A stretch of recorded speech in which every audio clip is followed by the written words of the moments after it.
നമസ്കാരം. Third division breaking ന്യൂസിലേക്ക് സ്വാഗതം.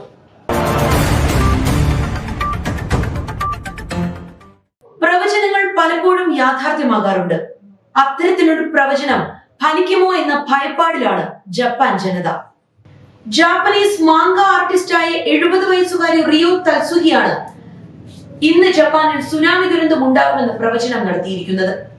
2011 ജപ്പാനിലുണ്ടായ സുനാമി മുതൽ ഗായകൻ ഫ്രെഡി മെർക്കുറിയുടെ മരണം വരെ പല കാര്യങ്ങളിലും റിയോ തൽസുഹി കൃത്യമായ പ്രവചനങ്ങൾ നടത്തിയതായാണ് ജപ്പാനിലെ പലരും വിശ്വസിക്കുന്നത്. അതാണ് ആശങ്കയ്ക്കിടയാക്കുന്നതും.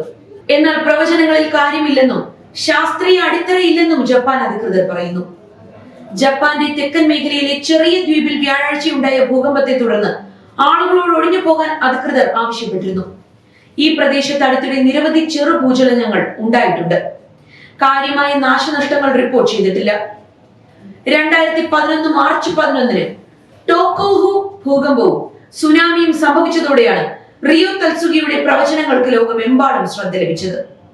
പല പ്രവചനങ്ങളും യാഥാർത്ഥ്യമായതായി പ്രചരണമുണ്ടായി.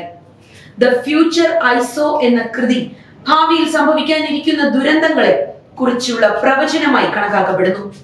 പുസ്തകത്തിന്റെ പുതിയ പതിപ്പിൽ 2025 ജൂലൈയിൽ വലിയ ദുരന്തം സംഭവിക്കും എന്ന ഒരു പുതിയ മുന്നറിയിപ്പ് കൂടി തൽസുഹി ഉൾപ്പെടുത്തിയതോടെയാണ് ആശങ്ക ഉയർന്നത്.